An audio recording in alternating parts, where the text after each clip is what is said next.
খয়রাশোল গ্রামে ছিল গোবিন্দ, পেশায় মাছ বিক্রেতা, আর কথায় কথায় হাসির খোরাক। লোকটা যেমন সৎ তেমনই চতুর। প্রতিদিন সকালে ঝাঁকা কাঁধে মাছ নিয়ে হাটে আসত। তবে তার মাছ বিক্রির কায়দা ছিল একটু আলাদা। একদিন হাটে এসে গোবিন্দ হাঁক মারল, এই যে এই, আজকের রুই মাছ খেলেই হইবে প্রেমের সয়মে। লোকজন থেমে গেল, এমন লাইন তো আগে শোনা যায়নি। এক বয়স্ক দাদু জিজ্ঞেস করলেন, গোবিন্দ, মাছ খেলে প্রেম হয় বুঝি? গোবিন্দ হাসল, দাদু, গত সপ্তাহে যিনি আমার কাছ থেকে কাতলা কিনলেন, সেই তো পরের দিনেই বিয়ের সম্বন্ধ পেয়ে গেলেন।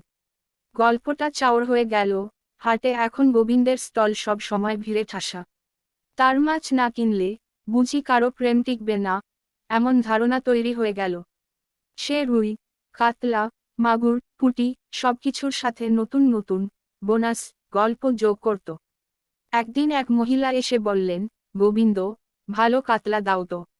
জামাই একটু রেগে আছে। গোবিন্দ হেসে বলল, এই কাতলাটা নিয়ে যান, রাগ দূর করার 100% গ্যারান্টি।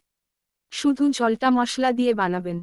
গল্প এত দূর গড়ালো যে পাশের গ্রামের লোকজনও খয়রাশোলে আসতে লাগলো গোবিন্দের ম্যাজিক মাছ কিনতে।